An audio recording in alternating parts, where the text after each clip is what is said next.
दोस्तों, शब्द दे रहा हूं, अगर बात आपको अच्छी और सच्ची लगे कि शब्द सरिता की धार अगर कह दूं तो गलत नहीं होगा।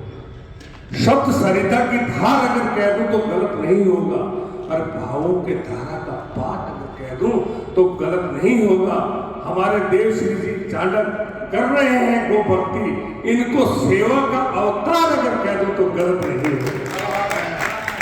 इनको सेवा का अवतार अगर कह दूं तो गलत। कल पति सिंह जी ने माँ के बारे में कोई बात कही थी, मैं कल बोलना चाहता था लेकिन आज मेरा मन है, माँ की कोई परिभाषा नहीं होती उसको। माँ तो केवल माँ होती है। बहुत रोते हैं मगर दामन हमारा नम नहीं होता। बहुत रोते हैं मगर दामन हमारा नम नहीं होता। इन आंसुओं के बरसने का कोई मौसम नहीं होता। अरे मैं दुश्मनों के बीच भी सदा महफूज रहता हूँ। मैं दुश्मनों के बीच भी सदा महफूज रहता हूँ, क्योंकि मेरी माँ की दुआओं का खजाना कभी कम नहीं होता। मेरी माँ की दुआओं का खजाना। और आज जाने के नहीं है, आज उन्होंने सुख की बात की थी। केवल दो पंक्तियों परिभाषा कहता कि सुख में दुख में केवल इतना सा अंतर होता है। सुख में दुख में केवल इतना सा अंतर होता है कि सुख का हर क्षण मनवंतर होता है, अगर दुख कहने से थोड़ा घटता और सह लेने से छूमंतर होता है। सह लेने से छूमंतर होता है। और एक दो पंक्तियां और देना चाहता हूँ मित्रों, जो व्यक्ति यहाँ पर बैठे हैं दुखी है, मेरा दावा है कि इन पंक्तियों को साथ में बांध के ले जाइए। मेरा दावा है कि आपको फायदा होगा।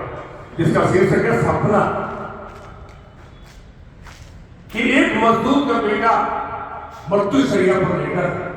एक मजदूर का बेटा मृत्यु शैया पर लेटा था। इलाज के लिए पैसे नहीं थे, इसलिए बचना मुश्किल था। रात को लेटे लेटे उनकी आंख लग गई और वो सपनों की दुनिया में खो गए। वो देखते हैं कि फूलों की शैया पर लेटे हैं और उनके 12 बेटे। फूलों की शैया पर लेटे हैं, उनके 12 बेटे, सारे के सारे पढ़े लिखे विद्वान, आज्ञाकारी और अधिकारी। इतने में उस गरीब का लड़का मर गया। इतने में उस गरीब का लड़का मर गया और उसकी गरीब की आंख में एक भी आंसू नहीं आया।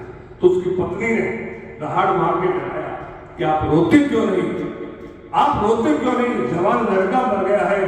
तो उसने कहा किस किस के लिए रो, उन 12 के लिए रो या इस एक के लिए रो, उन 12 के लिए रो या इस एक के लिए रो। जैसे 12 में वैसे 13 में ना ये कुछ अपना था ना ये वो अपना है। वो रात का एक सपना था, ये दिन का एक सपना है, ये वो रात का एक सपना है। बहुत बहुत